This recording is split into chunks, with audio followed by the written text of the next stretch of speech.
Hey warriors, imagine this.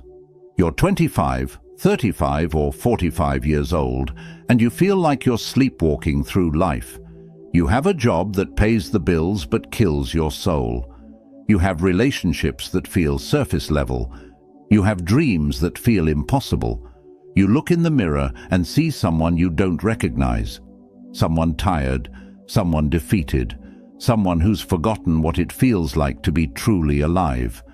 This isn't a modern problem. This is a human problem that's existed for thousands of years. Marcus Aurelius was the most powerful man in the world, yet he wrote in his personal journal how much trouble he avoids who does not look to see what his neighbor says or does. Even with unlimited power and wealth, he struggled with the same feelings of emptiness and lack of purpose that you do. Seneca, one of Rome's wealthiest men, wrote letters to his friend admitting his own battles with anxiety, anger, and the feeling that time was slipping away. He said, "Every new beginning comes from some other beginning's end." He understood that to create a new life, you must first destroy the old patterns holding you back. And then there's Epictetus, a former slave who became one of history's greatest teachers. He knew what it meant to have everything taken from him, yet he discovered that true freedom comes from within. He taught, "Wealth consists in not having great possessions, but in having few wants." These three men discovered something revolutionary. The path to a fulfilling life follows a specific sequence. It's not random. It's not luck, it's a formula. When you're uninspired and your mind feels dead, you start with the mind. When you're unhappy and your body feels heavy, you start with the body. When you're unmotivated and your heart feels empty, you start with the heart. Mind, body, heart. In that exact order. These are the three brutal rules of Stoicism that we're about to explore. They're brutal because they require you to take complete responsibility for your life. They're brutal because they demand you stop making excuses. They're brutal because they work, but only if you're brave enough to apply them. Before we dive deep into these life-changing principles, don't just watch this passively. Engage, reflect. Write down what hits you, and most importantly, at the end of this intro, hit like, leave a comment, share this with someone who needs it, and subscribe to the channel. Because trust me, you don't want to miss any part of this. Don't just hear it, own it. Write this in the comments. I am the author of my own transformation. Rule number 1, fix the mind. When Marcus Aurelius wrote, "You have power over your mind, not outside events." Realize this, and you will find strength. He wasn't writing motivational quotes for Instagram. He was documenting his own brutal battle with his thoughts while leading an empire through war, plague, and betrayal. Your mind is not your friend right now. It's telling you stories that keep you small. It's replaying your failures on repeat. It's convincing you that other people are luckier, smarter, or more deserving than you. Your mind has become a prison guard, and you've forgotten you hold the keys. But the Stoics discovered, your mind is also your greatest weapon. When you learn to control it, everything else becomes possible. Expose your mind. Feed it truth, not trash. Right now, your mind is being fed a steady diet of garbage. Social media drama, negative news, gossip, complaining. Your brain is like a muscle. It becomes what you feed it. Feed it weakness, and it becomes weak. Feed it strength, and it becomes unbreakable. Seneca spent his mornings reading philosophy, not scrolling through complaints and comparison traps. He understood that every new day is a chance to change your life. But you can't change your life with the same thoughts that created your current situation. Here's your first challenge. For the next 7 days, replace the first 30 minutes of your day, whatever you normally do first, with reading something that challenges your mind. Philosophy, biographies of people who overcame impossible odds, books about skills you want to develop. Not news, not social media, not entertainment. Your mind has been living on mental junk food. It's time to give it nutrition. Take a moment right now. Think about what you consumed mentally in the first hour after you woke up today. Was it empowering? Was it building the person you want to become? Or was it the same mental poison that's been keeping you stuck? Excite your mind. Give it something worth thinking about. A mind without purpose is like a ship without a destination. It will drift wherever the current takes it. And right now, the current is taking you nowhere good. Epictetus taught his students, first say to yourself what you would be, and then do what you have to do. Your mind needs a target, not a vague wish like, I want to be happy, a specific, clear vision of who you're becoming. Here's what most people get wrong. They set goals for what they want to have or achieve. But the Stoics understood that lasting transformation comes from deciding who you want to be. When you change your identity, your actions follow automatically. Instead of saying, I want to lose weight, say, I am someone who treats my body as a temple. Instead of, I want to be successful, say, I am someone who creates value for others. Your mind will start looking for evidence to support this new identity, and it will find it. Write this down somewhere, you'll see it every day. I am becoming. And finish that sentence with the person you're committed to being. Not the person you hope to be someday. The person you're becoming right now, today, with every choice you make. Open your mind. Destroy the mental prison bars. The biggest prison isn't made of steel bars. It's made of beliefs. Beliefs about what you can't do, beliefs about what you don't deserve, beliefs about how the world works. Most of these beliefs aren't even yours. They're hand-me-downs from your parents, your culture, your past failures. Marcus Aurelius battled this too. He wrote, "Very little is needed to make a happy life. It is all within yourself, in your way of thinking." He had to constantly remind himself that his thoughts about events mattered more than the events themselves. Every time you say, I can't, it's impossible, or that's just how I am, you're building prison walls in your mind. The Stoics called this assent. You're agreeing to let these limiting thoughts control your life. Right now, I want you to identify your 3 biggest mental prison bars. What are the 3 beliefs that stop you from taking action toward the life you want? Write them down. Look at them. These are not facts. These are stories you've been telling yourself. Now rewrite each one. I can't start a business because I don't have money becomes, I'm learning creative ways to start with what I have. I'm not smart enough becomes, I'm developing the skills I need. It's too late for me becomes, every moment is a new beginning. Your mind will resist this.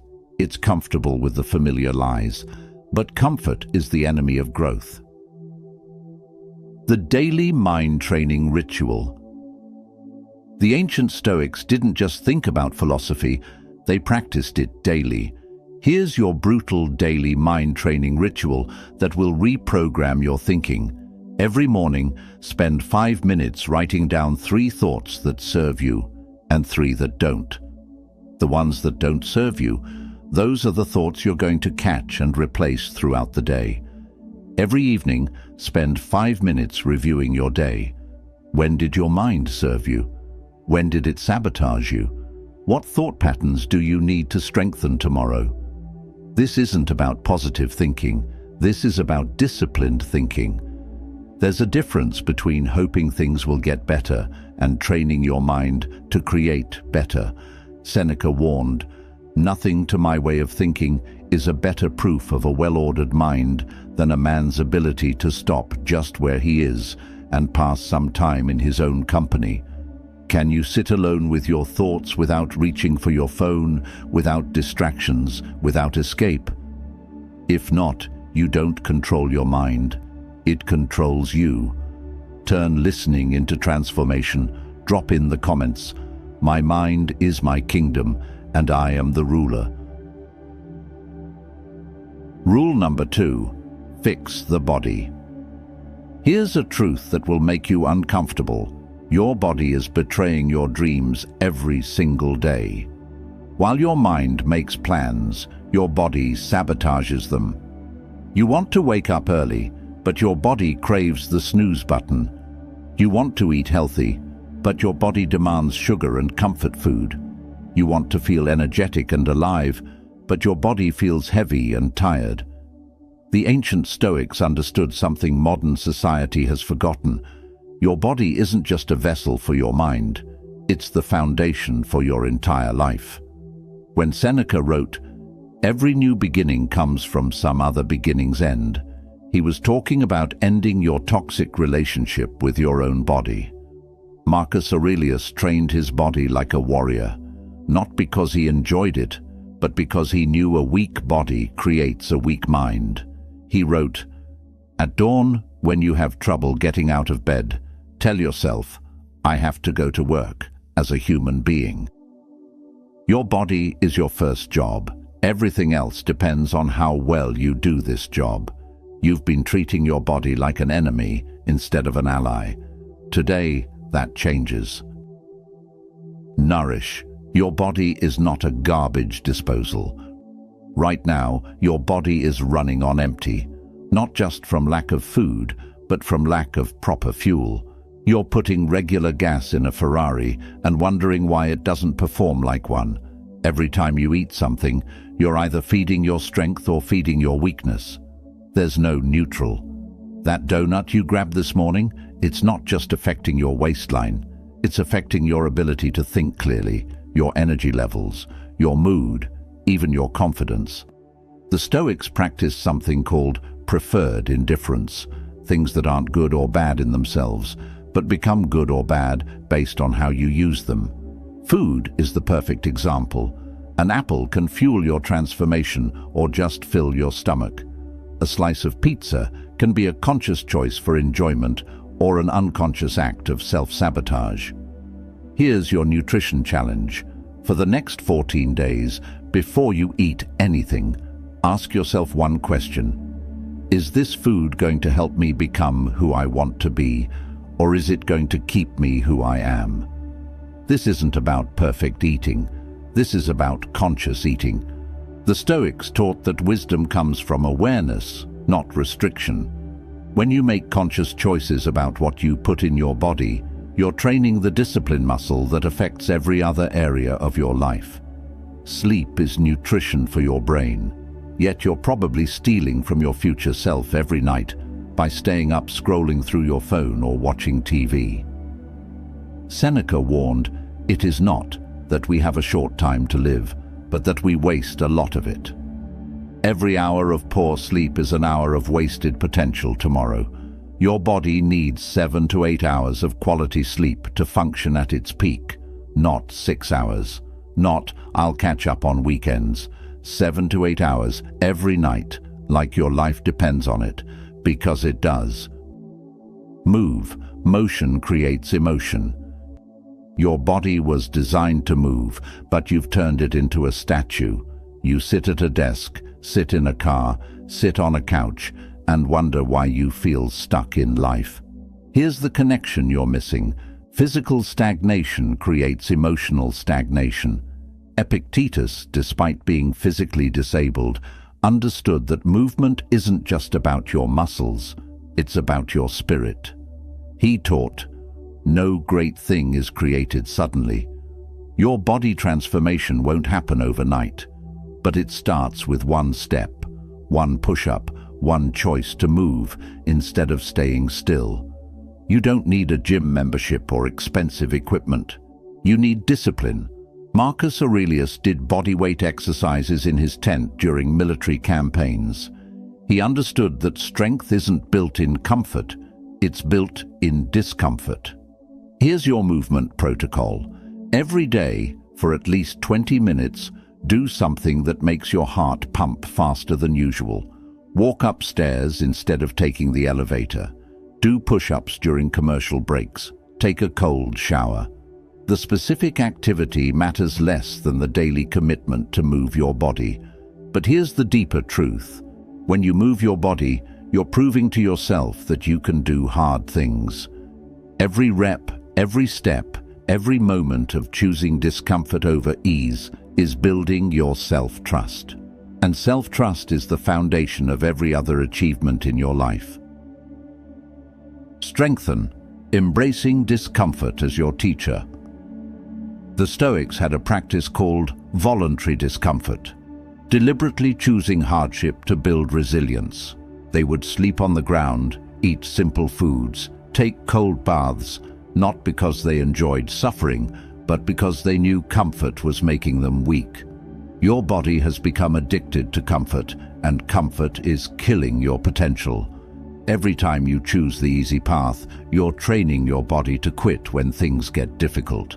Every time you hit the snooze button, avoid exercise, or reach for comfort food, you're teaching yourself that you can't be trusted to do what you say you'll do. But every time you do something uncomfortable, take a cold shower, exercise when you don't feel like it, choose the healthy food over the tasty food, you're building what the Stoics called inner strength. This isn't just physical strength, this is the strength to keep promises to yourself. Here's your discomfort challenge. Choose one thing every day that your body doesn't want to do, but your future self will thank you for. It could be drinking an extra glass of water, doing 10 squats, taking the stairs, or eating vegetables with your meal.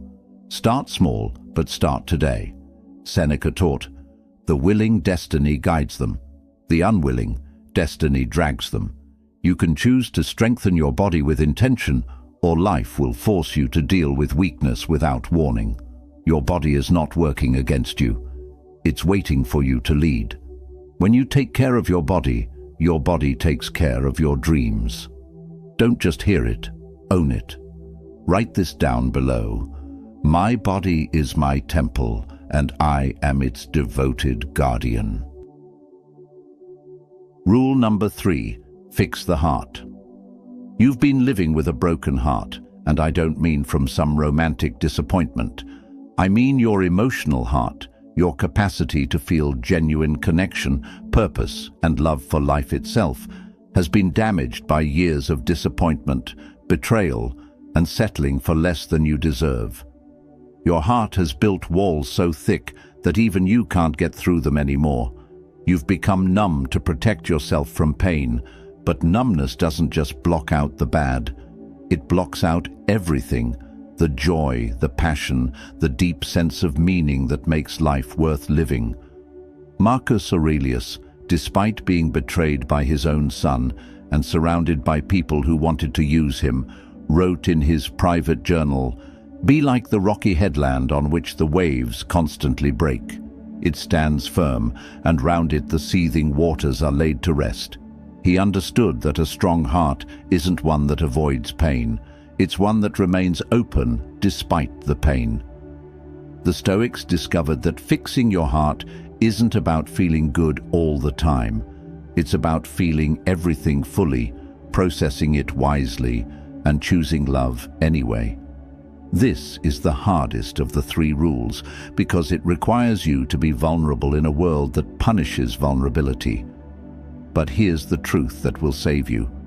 A closed heart is a dying heart, and you've been dying slowly for too long. Find your heart, the courage to be honest. Right now, you're wearing a mask even when you're alone. You've told yourself so many lies about what you want, what you value, and what matters to you that you don't even know who you really are underneath all the expectations and obligations. Seneca spent his final years writing letters to his friend Lucilius, and in those letters he revealed his deepest fears, regrets, and hopes. He wrote, "Every new beginning comes from some other beginning's end. To find your heart, you must end the performance and start being real." Here's your heart-finding exercise. Sit alone, without your phone, without distractions, and ask yourself 3 questions. Don't think about what you should feel or what others expect you to feel. Just listen to what's actually there. First, if I knew I couldn't fail, what would I spend my life doing? Not what would make money, not what would impress people, but what would make your heart come alive. Second, what am I pretending not to care about that actually matters deeply to me? What dreams have you buried because they seemed too big, too risky, or too late? Third, who am I when nobody's watching? Strip away the titles, the roles, the expectations. What's left? That's your real heart speaking. The answers might scare you. They should. A heart that doesn't scare you isn't big enough for the life you're meant to live. Write these answers down. Look at them. This is who you really are underneath all the layers of protection and pretense. This person, the real you, has been suffocating. Today, we let them breathe. Release your heart, the art of letting go. Your heart is carrying weight that doesn't belong to you. Resentment toward people who hurt you years ago. Guilt about mistakes that can't be changed. Fear about futures that may never happen. Anger at yourself for not being further along in life. Epictetus, who knew what it meant to carry pain, he lived as a slave for years, taught something revolutionary. It's not what happens to you, but how you react to it that matters. Your heart has been reacting to old wounds as if they're still fresh, and it's poisoning your ability to love fully. Marcus Aurelius battled this internal struggle daily. He wrote, "How much trouble he avoids who does not look to see what his neighbor says or does, but only to what he does himself." He understood that holding on to resentment is like drinking poison and expecting someone else to die. Here's your heart release ritual. Every evening for the next 30 days, write down one thing you need to forgive. It might be someone else. It might be yourself. It might be life itself for not turning out the way you planned. Write it down. Feel the emotion fully, then consciously choose to release it. Not because they deserve forgiveness, but because you deserve freedom. Not because it was okay, but because carrying it is destroying your ability to love and be loved. This isn't about being weak or naive. This is about being strong enough to put down the weights you've been carrying so you can actually move toward what you want. Embrace your heart, living with purpose. A heart without purpose is like a compass without magnetic north. It spins in circles, pointing everywhere and nowhere. You've been living in survival mode for so long that you've forgotten what it feels like to truly thrive. The Stoics believed in something called sympathia, the idea that we're all connected, that your individual purpose is tied to serving something greater than yourself. Marcus Aurelius wrote, "What hurts the hive hurts the bee." Your heart needs to feel connected to something meaningful, or it withers. But here's where most people get it wrong. They wait for purpose to find them like it's going to knock on their door with a clear set of instructions. Purpose isn't discovered. It's created through action, through paying attention to what makes you come alive, through noticing where your skills meet the world's needs. Here's your purpose-finding mission. For the next week, notice when you feel most alive. Not entertained, not distracted, but truly alive. When does time seem to fly? When do you feel like you're operating at your highest level? When do other people tell you that you light up? These moments are clues. Your heart is trying to tell you something. Listen. Then ask yourself, how can I serve others with this energy? Because a heart that serves only itself eventually runs empty, but a heart that serves others becomes infinite. Start small. Volunteer somewhere. Help a neighbor. Share your knowledge. Create something beautiful. The specific action matters less than the intention to contribute to something bigger than your own comfort and convenience. Seneca taught, "The willing, destiny guides them." When you align your heart with service, with love, with meaning, life starts working with you instead of against you. Here we are at the end of our journey together, but this isn't really an ending. It's your beginning. For the past hour, we've walked through the 3 brutal rules that have the power to completely transform your life. Let me remind you what we discovered. First, we fixed the mind. We learned that your thoughts are not facts, they're choices. We exposed your mind to truth instead of trash, excited it with clear purpose instead of vague wishes, and opened it by destroying the limiting beliefs that have kept you prisoner. Remember Marcus Aurelius's words, "You have power over your mind, not outside events." Realize this, and you will find strength. Second, we fixed the body. We stopped treating it like an enemy and started treating it like the foundation for everything else you want to achieve. We learned to nourish it with intention, move it with purpose, and strengthen it through voluntary discomfort. Your body isn't just carrying you through life, it's preparing you for the challenges ahead. Third, we fixed the heart. This was the hardest part, because it required us to be honest about who we really are, to release the pain we've been carrying, and to embrace a purpose bigger than our own comfort. We learned that a closed heart is a dying heart, and vulnerability isn't weakness. It's the birthplace of everything beautiful in life. But here's the secret the ancient Stoics understood. These 3 rules don't work in isolation. They form a powerful cycle of transformation that feeds on itself and grows stronger every day. When you fix your mind, you give your body clear direction. When you fix your body, you give your heart the strength to feel deeply. When you fix your heart, you give your mind a reason to keep growing and expanding. Mind, body, heart. Each one supports the others. Each one makes the others unstoppable. This isn't about perfection. The Stoics weren't perfect either. Marcus Aurelius struggled with his thoughts. Seneca battled with his desires. Epictetus fought to find meaning in suffering. But they kept showing up day after day, choice after choice, committed to becoming the best version of themselves. And look what they achieved. They changed history. That's all this is asking of you. Show up. Make the hard choice. Trust the process. Believe in yourself. You have greatness inside you. The person you're meant to become is waiting on the other side of these 3 brutal rules. The question isn't whether you can do this. The question is whether you will. And I believe you will. I believe you have what it takes to create an extraordinary life. Fix your mind, and you'll fix your life. Fix your body, and you'll free your soul. Fix your heart, and you'll never lose your way. You are capable of incredible things. Before you leave, hit that like button if this message has fired you up. Share this video with someone who needs to hear it. Be the catalyst for their transformation. Subscribe to our channel because we're building a movement of people who refuse to settle for less than they deserve. And most importantly, drop a comment below telling me which of these 3 rules, mind, body, or heart, you're going to dominate first. Your transformation starts now. Go out there and show the world what you're made of.